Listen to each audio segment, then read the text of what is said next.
Hi everyone, my name is Giuseppe Durisi and I'm a professor at Chalmers University of Technology in Sweden. And this talk is about short packets over a massive random access channel. It is a joint work with my postdoc Huang, my former postdoc Alejandro, and my collaborators Alex, Petar, Anders, and Beatrice. Alright, so here is how I imagine the city I live in, which is Gothenburg, to look like in the near future. A massive number of wireless connected sensors and actuators, which will enable a new generation of real-time services, which might range from control of smart buildings, road infrastructure management, location and tracking, and flow and road control. However, to enable these new services, we need a new kind of wireless infrastructure that is able to collect data from a massive number of low-cost sensors and at the same time communicate reliably critical information to actuators and to central collecting points. If we use the 5G jargon, we would denote these two kinds of services as massive machine type communication, or MMTC in this talk, and ultra reliable low latency communication, or URLLC. MMTC is uplink mostly, and it involves the transmission of packets under a constraint of a high energy efficiency. Ultra-reliable low-latency communication, on the other hand, tend to be bidirectional links, and the key performance metrics are low latency and high reliability. There's currently great commercial interest in the area of MMTC, with new players like Amazon and Apple coming up with their own networks. But there's also interest in the satellite space to provide solutions that are useful, for example, in agriculture application. And as far as URLLC is concerned, perhaps the most interesting development is the release of 5G private networks in the context of factory automation. So let us look a little bit at some characteristics of this kind of traffic. Both of them involve the transmission of small information payload, typically 100 bits. In MMTC, we think about a high user density, maybe 10 to the 7 device per square kilometers, but sporadic transmission, maybe less than once per minute. So, and if you do the math and you assume that a base station will cover 10 to the 7 device, we are left with around 120 degrees of freedom per user if we consider a system operating at 20 megahertz. URLLC, we typically, in the factory automation scenario, we think about very low latency, maybe as low as 100 microseconds, and at the same time low error probability, below 10 to the minus 5. And again, if you play around with the 5G numerology, the number of degrees of freedom per user you get here is around 168. So the key question for both kind of services is how to transmit hundreds of bits in hundreds of degrees of freedom per user, what I refer to as the short packet regime, under stringent constraints, which could be on reliability or latency or energy efficiency. And it turns out that the key design tool for both services is finite-block-length information theory. So let me perhaps start by highlighting what finite-block-length information theory can do it for us in the context of URLLC with a concrete example. Consider a binary input AWGN that has SNR equal to 0.19 dB. And here I'm plotting the packet error probability versus the rate. So if we let the packet size goes to infinity, then Shannon asymptotic tells us that the capacity is exactly 0.5 bit per channel use, and that every rate epsilon pair lying in the white part of this region is achievable, whereas everything in the red part of the region cannot be achieved. So the question is, what happens to the epsilon versus r trade-off as we shorten the packet size to fulfill URLLC latency requirements? And what happens is that the red region increases significantly, and actually we can characterize what is achievable and what is not achievable through non-asymptotic finite block length achievability and converse bounds. So those bounds are easy to compute. We know that they become tighter as the packet size increases and eventually converge to Shannon limit. So why are those bounds useful? Well, they allow us to come up with an abstraction of the physical layer that we can use to design higher layer protocol, for example, user scheduling or maybe resource allocation, but we can also use them to benchmark the performance of actual coding schemes.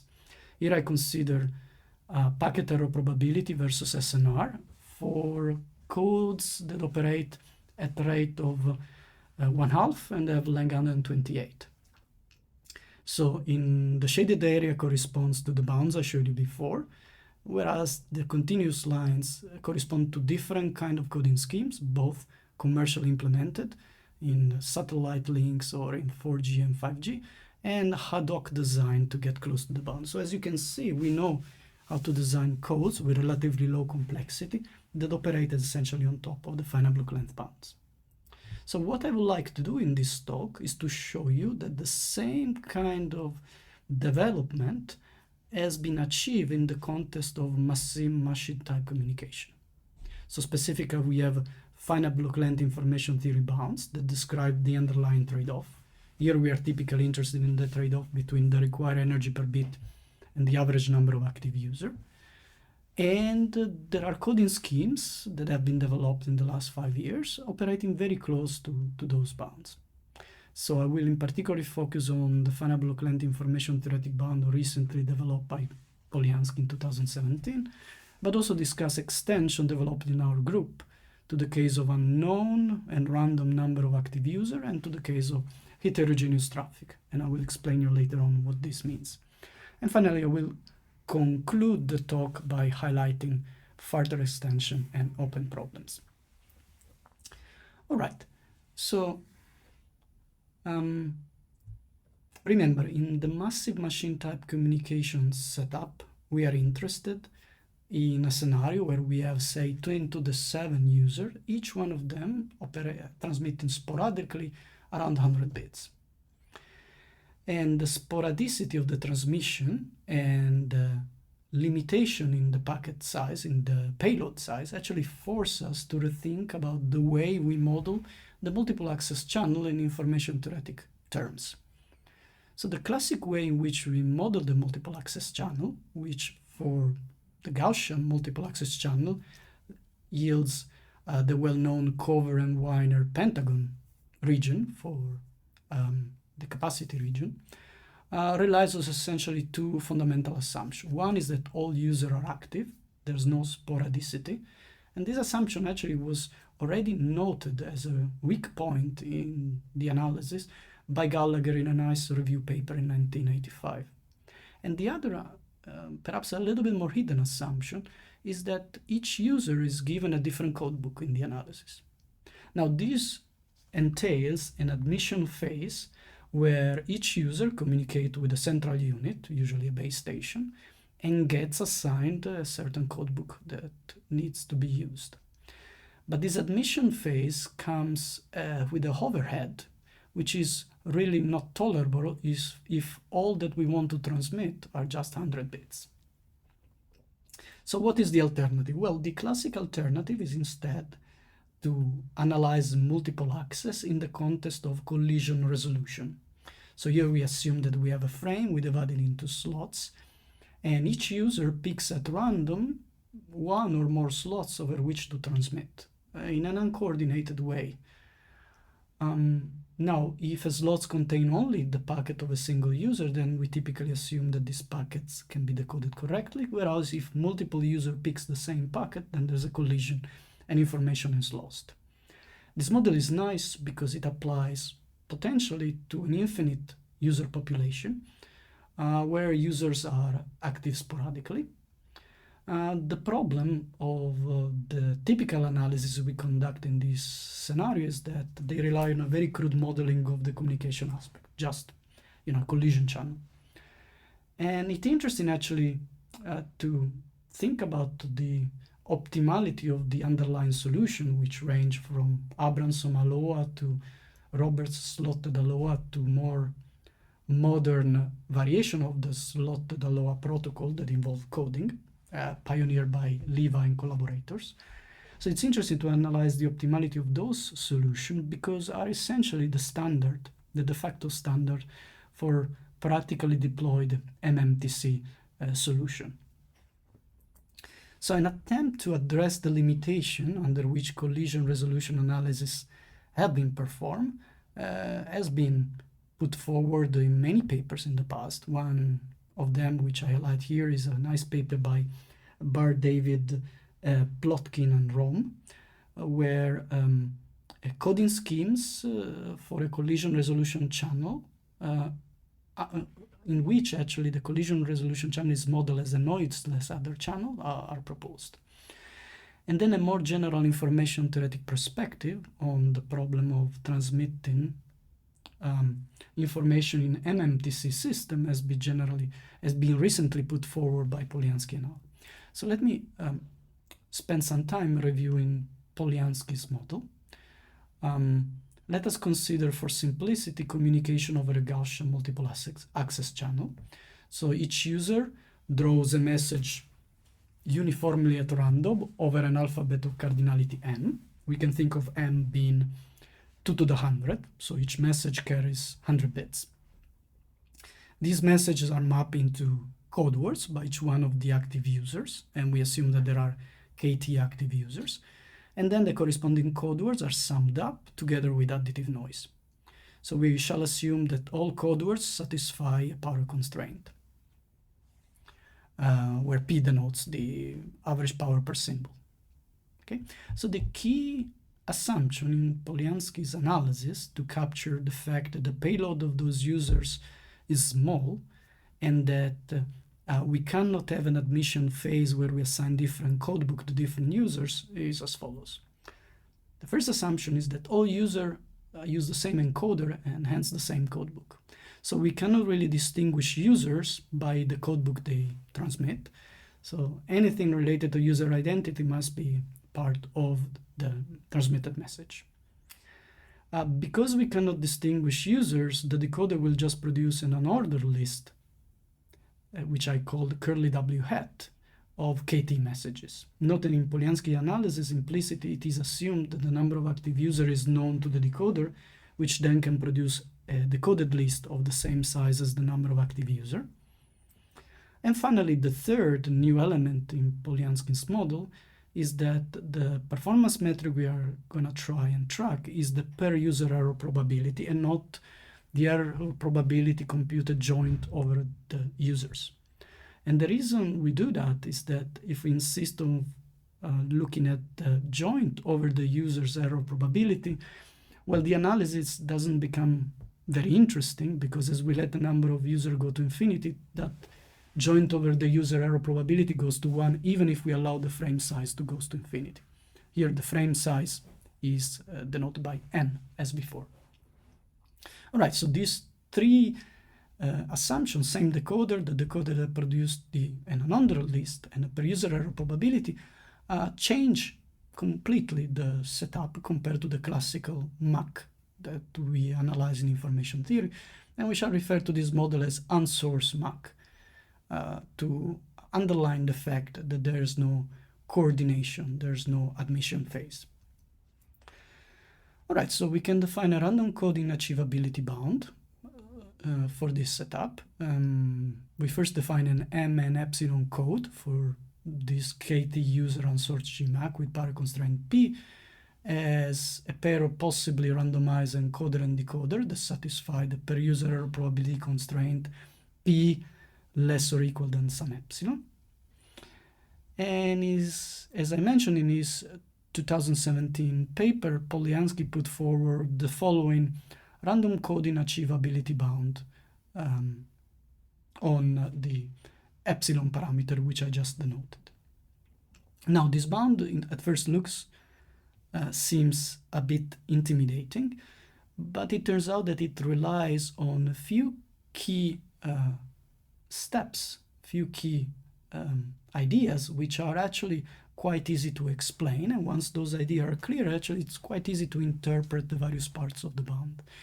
And for time constraint, I will be focusing only on the P0 term and the PK term, but we'll not talk much about this QK term. All right, so the proof of this bound relies on random coding. So the first thing that we need to do is to construct a random codebook. And the random codebook considered in this bound is a Gaussian random codebook. Specifically, we pick a power P prime less than P, and we generate m code words IID from a vector Gaussian distribution with covariance matrix equal to p prime times the identity. Now, user K transmit the code word CWK only if that code word satisfies the power constraint. Note that with this construction we cannot guarantee that all code words have a norm less than n times p. Okay, if the power constraint is violated, then the code word is replaced by the all zero code word.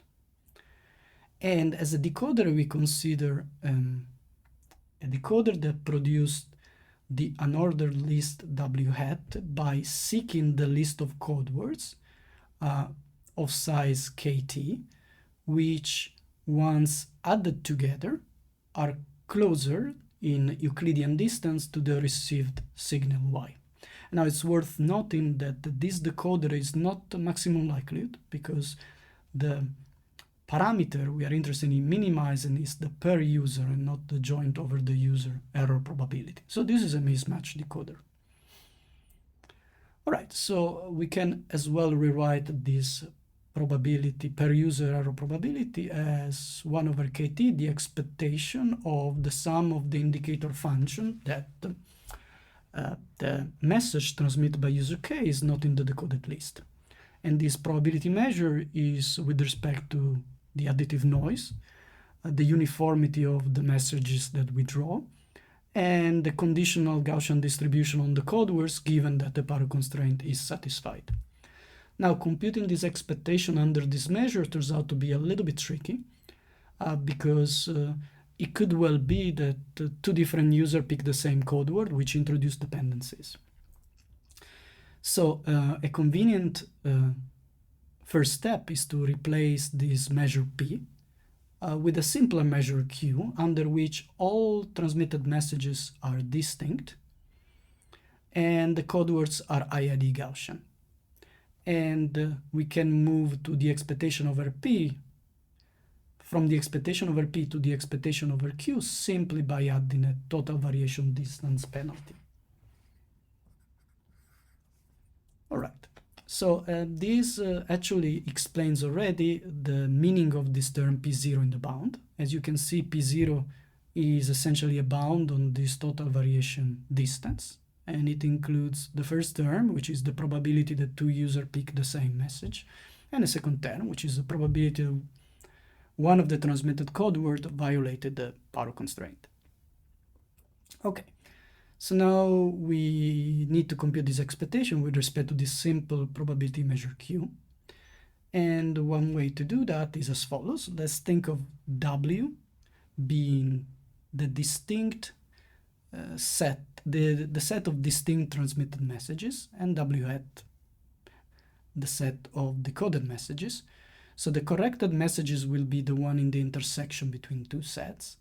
There will be also in general messages that are in W that are not in W hat, and we will call these messages misdetected, and the corresponding set at WMD. And similarly, there will be messages in W hat that are not in W, and we will call them false positive, and the corresponding set will be WFP. Now, to compute this error probability, then we can as well average with respect to the number, to the size of those sets, the probability that both sets, WMD and WFP, have cardinality K. Note that these two sets need to have the same cardinality because W and W hat have the same cardinality. So every misdetection corresponds to a false positive. And the probability that these two sets have cardinality K is the probability over the union of all possible misdetection and false alarm sets, under which the sum of the code words in W hat is closer to the received signal than the sum of the code words in W. And we can rewrite this condition as the norm of the noise plus sum of the code word in MD minus sum of the code word in FP is less than the norm of the noise. So all we are left to do now is to evaluate this probability, and to do that we use three tools. One is Chernoff bound, The second tool is the fact that the moment generating function appearing in Chernoff bound can be in computing loss form in our setup, because all random vectors we need to average with respect to turn out to be IID Gaussian.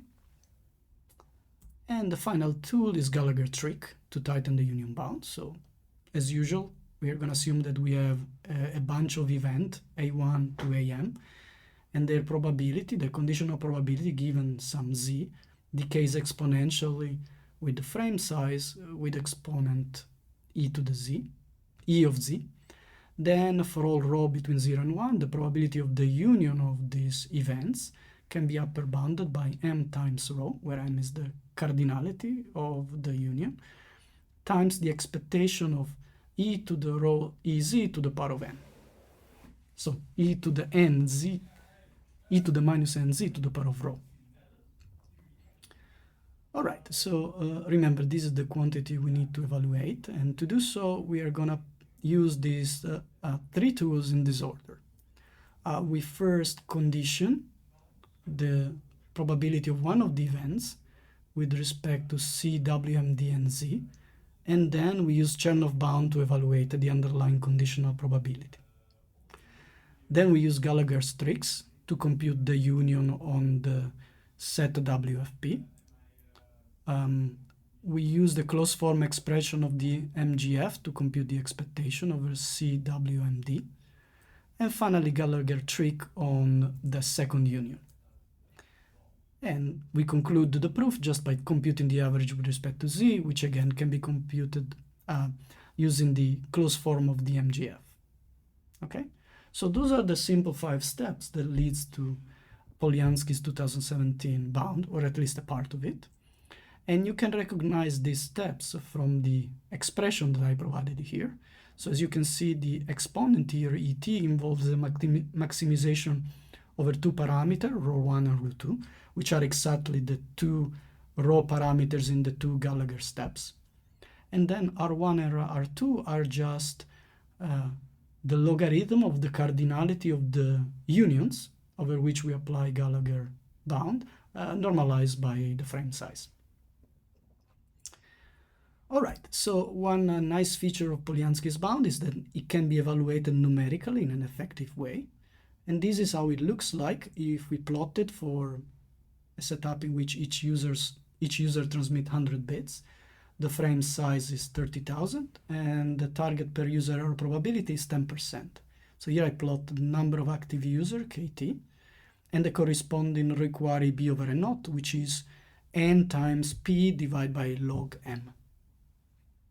Okay, as you can see, the bound is flat for a large range of KT values, and then start increasing slowly with KT. So this is good news. It shows that there's a large range of number of active users over which the bound is actually independent on the number of active users. You might wonder how tight this bound is. Well, analysis based on the analogies of Gaussian unsourced GMAC and compressed sensing revealed that this bound is about 0.5 to 0.7 away from converse and asymptotic analysis based on replica methods. So it's fairly tight. So let us compare the performance of this bound with what you would get with an ideal TDMA scheme, where you take the frame size 30,000, you divide it in small slot, and you assign 1 slot to each of the user. As you can see, such a scheme outperforms the bound for a small number of users. Here where I'm ignoring the cost of coordination, which will be huge if I need to transmit only 100 bits. But then actually, as the number of users increases, the ideal TDMA bound is outperformed by Polyanskiy bound. And the reason being that the slots become small and finite block length effects kick in. So it's more difficult to transmit reliably a packet if you have only few channel users to transmit it over, as we already have seen. It is also interesting to look at the performance of a scheme that simply treats all interference as noise. As you can see, this scheme works only if the number of active users is very small. And finally, you might wonder how slotted ALOA and coded slotted ALOA schemes, which I told you are the de facto standards in this area, perform. And it turns out that those schemes exhibit a large gap to Polyanskiy scheme in terms of requiring B over N naught. And this is perhaps not surprising because those schemes were never meant to be optimal under a constraint on the energy efficiency. So of course, the existence of this large gap stimulated the coding community, and there have been efforts recently to try and reduce this gap significantly. And I would like to detail some of those efforts. Now, this is essentially the same plot as before, but I actually reduced the packet error probability a little bit to 5% from 10%.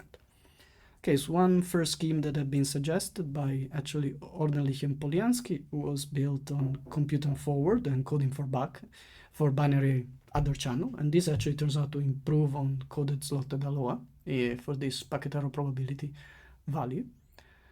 Then, in a nice paper by Amaladin, Chamberlain, and Narayanan, coded complex-sensitive method was put forward to reduce the gap to Polyanskiy's bound. Fengler, Jung, and Kyre suggest the use of sparse regression codes in combination with a variation of IMP.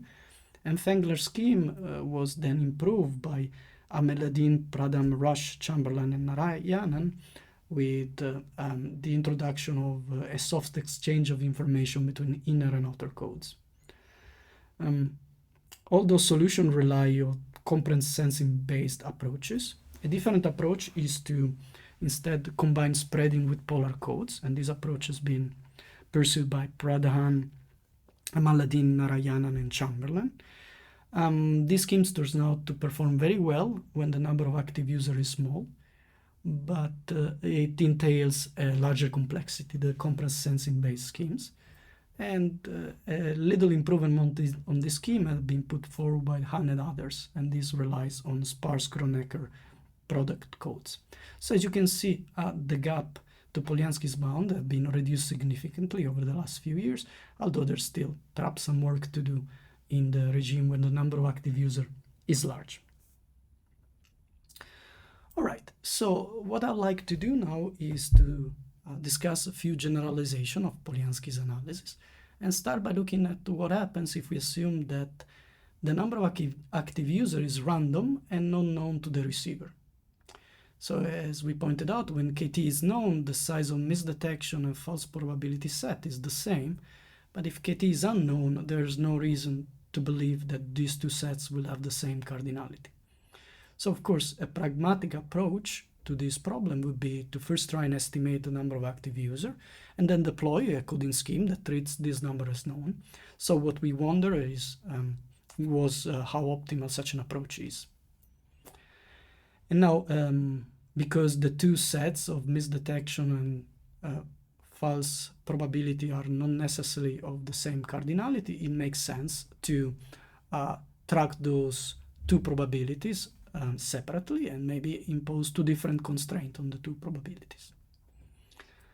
Now, to capture the idea that we want to explore how optimal is a scheme that first try and estimate the number of active users and then treat that estimate as perfect, we consider a two-step decoder. In the first step, we obtain an estimate KT prime of KT by maximizing a suitably chosen metric. And then this metric could be related to ML estimation and energy-based estimation. And then in the second step, we find a list W hat of decoded messages of size KT prime, whose code words sum up to something that is as close as possible in Euclidean distance to the received signal. Now, it turns out that this approach doesn't work particularly well if we are requiring misdetection and false alarm probability to be small. And in that case, performance can be improved if we allow in the second step to re-estimate the number of active users. So in a data-driven way, or if you like, in a data-aided way. Okay, so the way we do that is to say, okay, we allow the cardinality of the set W prime to be within an interval centered on KT prime of radius R. And we call R the decoding radius. So this decoding radius turns out that cannot be chosen too large, because otherwise in the union bound step we suffer from the high dimensionality of the involved unions. Another way to think about it is that as we increase R, we make our hypothesis class larger and larger, and at some point we start overfitting the noise. Okay, so the two-step decoder that I just considered can be analyzed with similar tools as Polyanskiy's bound, so I spare you with the details of the analysis and instead show you the performance. Here I consider a similar setup as the one I showed you before. The only difference is now that I'm assuming the number of active users to follow a Poisson distribution, and misdetection false positive is again 10%. As you can see, the gap between Polyanskiy's bound and the two-step decoder bound is actually fairly small, is around 0.5 dB. And interestingly enough, if you apply the same two-step decoder to a practical coding scheme, for example, the enhanced Spark scheme by Amaladin and others, you will see a similar gap. So this seems to suggest that for those misdetection and false probability values, decoding these two steps actually works fairly well. For these parameters, it turns out that the decoding radius can be chosen equal to 0.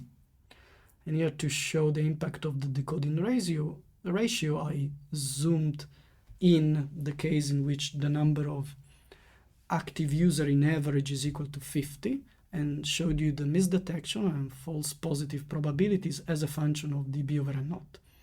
As you can see, both probabilities experience a waterfall, but then converge to they converge to an asymptote, horizontal asymptote, so the performance flatten out, and this is because of an incorrect estimate of the number of active users. If we increase the decoding radius, then the error floor decreases significantly, but we pay a price in terms of waterfall convergence. So that is why, if we are happy with 10% packet error probability, then choosing a decoding radius equal to 0 is good enough.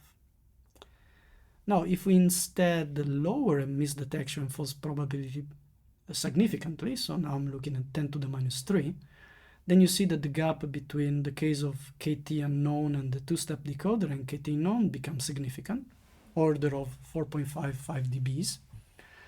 And if you try and apply again this two-step decoder to the enhanced Spark scheme, then this enhanced Spark scheme essentially performs very poorly.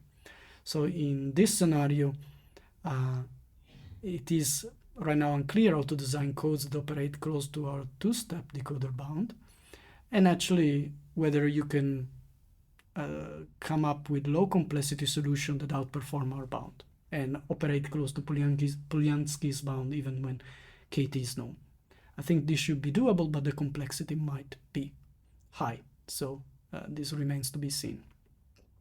In this setup, the decoding radius needs to be chosen very large. I guess it's about 6 for an average number of active users equal to 200. All right.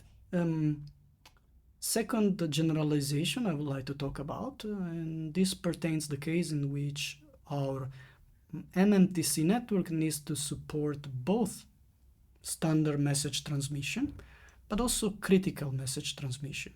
So the idea is that when a certain physical phenomenon occurs, then a large number of those devices might actually transmit the same alarm message to the sink. So specifically assume a system when there are k devices, and each device transmits a standard message with probability ρs. So the number of standard users will be random and follow a binomial distribution. I also assume that if an alarm occurs, though, all devices will transmit the same alarm message, WA, which lives on a set of cardinality MA.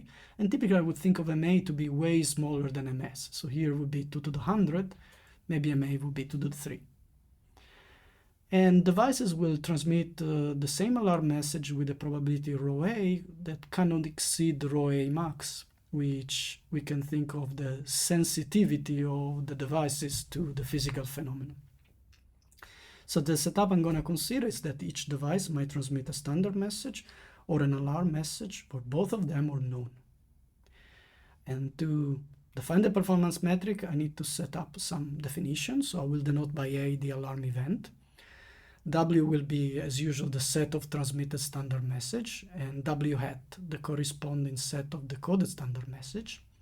Then WA will be the alarm message, and W hat the corresponding decoded alarm message, where 0 indicates that the system believes that no alarm has been transmitted. So I might be interested in evaluating the probability of standard message misdetection and standard message false positive, both under the assumption that the alarm is present and under the assumption that the alarm is not present, and also the probability of alarm misdetection and the probability of alarm false positive. And in general, I might assign different constraints to these 6 probabilities. So this leads me to a generalization of the definition of code. Right, so I'm going to consider 2 different strategies to serve both alarm and standard messages. The first strategy is orthogonalization. So we take the frame and we divide it in 2 parts. One part will be the alarm block and takes care of the alarm messages if they are present. The other part will be the standard block, which takes care of the standard messages. And I denote the size of the alarm block NA, the size of the standard block NS.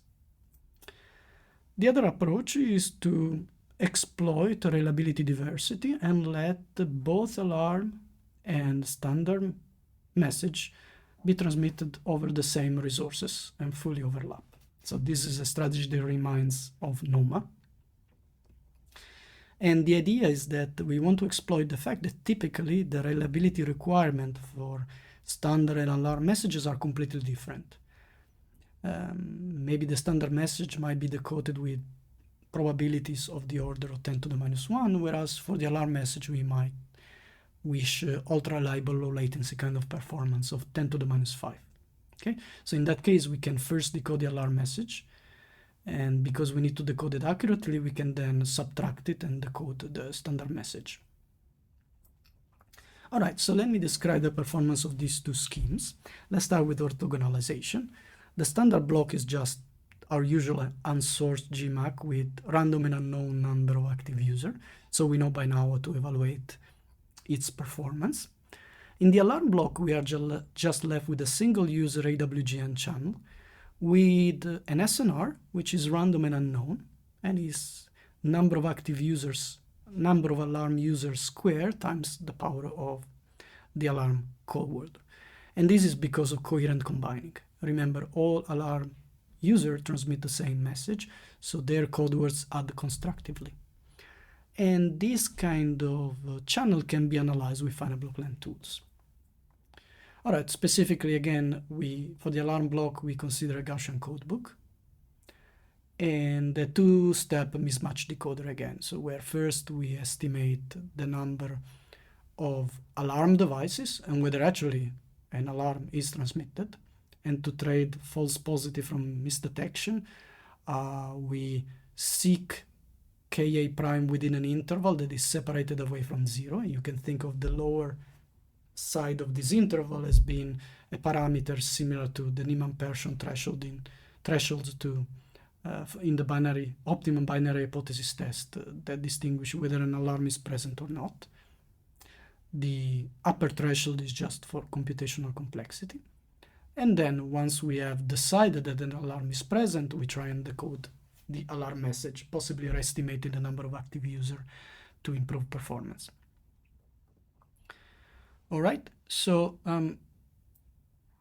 the bounds on the misdetection and false positive probability can be obtained in this setup via the random coding union bound with parameter S. Now, here are some numerical experiments for this setup. I'm considering 30,000 channel use as the frame size. MA is 2 to the 3, whereas MS is 2 to the 100. So 3 alarm bits, 100 standard message bits. The total number of users is between 1,000 and 30,000, but those users are active with probability 1%. So there are between 10 and 300 users in average in the system. And misdetection as false positive for the standard message is 10 to the minus 1, whereas for the alarm message is going to be 10 to the minus 5. And the question we are trying to answer is the following. If I give you a target EB over N naught for the standard message, what is the smallest EB over N naught for the alarm message such that all constraints are satisfied? And the way we attack this question is as follows. We first find the minimum EB over N naught for the standard message, assuming that the entire frame is devoted to standard message transmission. Then we add a backoff to it, which we call delta, and we reduce NS until the standard message constraints are violated. So this buys us a little bit of room in the frame that we can use to allocate resources for the alarm. And then we optimized the parameters of the alarm message transmission. Okay, so here is pictorial representation of what's going on here. So if we do not consider any backoff, then for a sufficiently large number of active users, we need to use the entire frame to transmit the standard message to satisfy the constraint on the reliability. But now if we introduce a backoff, then we buy ourselves a little bit of room to transmit the alarm message in our orthogonal scheme. All right, so let me discuss the required EB over N naught for the alarm message for a given backoff on the standard message. And here's how this required EB over N naught looks like for the case in which the sensitivity of each user is 1. So all users perceive the alarm phenomenon with probability 1. In that case, what we want to do is to let all users transmit the alarm message at very, very low power. So we benefit from coherent combining. Remember here, the SNR grows as the square of the number of active users, whereas EB over N naught scales linearly with the average number of active users. And indeed, the benefit of doing this is illustrated by the fact that the energy efficiency actually increases. So the EB over N naught goes down as the total number of users in the system increases. However, if we start reducing the sensitivity of the user to the physical phenomenon, then of course performance deteriorates because now we cannot leverage coherent combining and we are forced to transmit at higher power. The problem with this scheme is that the difference in power between the standard block and the alarm block is very high. So the dynamic range is between 30 and 70 dB, and this might not be a dynamic range that is feasible to operate at if we have cheap devices with power efficient, low cost amplifiers. So in that case, we might want to put a constraint on this dynamic range. And here I'm showing you what happens if we assume that all users have sensitivity 1 to the alarm. So as you can see, as you start limiting the dynamic range, then the performance deteriorates, and eventually when you enforce the power of the alarm message to be the same as the power of the standard message, actually transmitting the alarm message comes with higher cost in terms of energy efficiency than transmitting the standard message. Okay, so let's now look at the performance of superposition. So now the received signal within the entire frame is given by the sum of the code words transmitted by the KS standard users plus KA times the code word transmitted by the KA alarm users plus noise. And the idea here is to invoke a reliability diversity and first estimate the number of active users, the number of alarm users and their message, and then subtract it from Y and then decode the standard messages after having estimated how many standard users are active. Now it turns out that the bottleneck in this scheme is exactly the interference cancellation step. So it's not very easy to estimate the number of alarm messages or the number of alarm users accurately. And this implies that satisfying the constraint on the standard message becomes difficult. So if we insist on operating with a backoff of 0.1, as we've done in the orthogonal case, there are actually only two cases for which the superposition scheme works and is able to satisfy all constraints for both standard and alarm message. One case is when all users transmit the alarm message, so roll D is equal to 1 and is equal to roll D max. In this case, we know exactly how many users transmit the alarm message because we know the total number of user K. And interference cancellation can be done accurately because there's no ambiguity on the number of alarm users. However, if rho D is equal to 1, orthogonalization actually turns out to be better, and the reason being that when we orthogonalize, we use way less resources to transmit the alarm message, whereas the superposition scheme uses way too many channel uses just for the alarm message. The other case in which the system works is when we transmit the alarm message at sufficiently high power, or more precisely at a power level equal to the standard message. So in this case, interference cancellation works because it's easy to see the alarm message. The interference caused by the standard message is relatively small. But again, the performance of an orthogonal scheme operating in the same range of PA and PS values would be superior because, again, it uses resources more effectively. So for this kind of setup, at least under our simple assumption on the decoding scheme, it turns out that orthogonalization is preferable to superposition.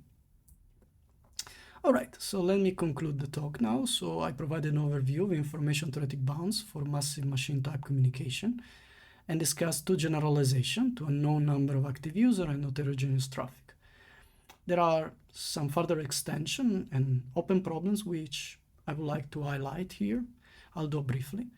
So the bounds that I described have been extended to the Fadin case by Kovshik and Polyanskiy, and the coding schemes that operate under fading condition for massive MIMO and even for self-free MIMO have been put forward by Fengler, Musa, Young and Kyre, by Decoder, Land and Gilliot, and by Gakos, Chamberlain, Georgiades, and Narayanan.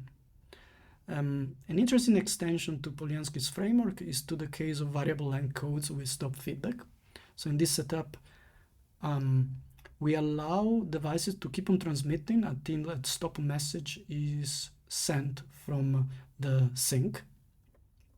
And an analysis of the performance of such approach has been put forward by Yavas, Costin, and Efros. However, for this scenario, I haven't seen yet a detailed comparison between variable length coding schemes and Polyanskiy's bound, and I have not seen a comparison with the performance of actual coding scheme, for example, frameless Aloha. So that would be interesting to explore. In this talk, I assume perfect synchronization, which led to perfect overlap of the signal transmitted by the different user. The impact of lack of imperfect synchronization in the context of tensor modulation and fading channel has been analyzed by Decoder, Ferrand, and Guillot.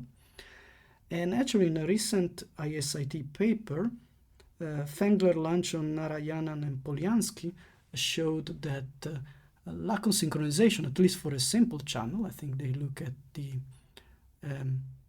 other channel, is an asset. So something that we can use to improve performance rather than a hindrance. In this talk, I focus as performance metric I focus on packet per user error probability. We can as well look at information freshness and analysis of age of information in the context of coded slotted Aloha and frameless Aloha have been conducted by Munari and Munari et al. In 2000 recently. And then finally, if we are interested in energy efficiency operation, we might also consider the setup in which the devices need to harvest energy before they're allowed to transmit, and the impact of energy harvesting on the performance of code slotted LOA have been recently discussed, for example, by Demiran and Duman, and I think this is a very interesting area for future research.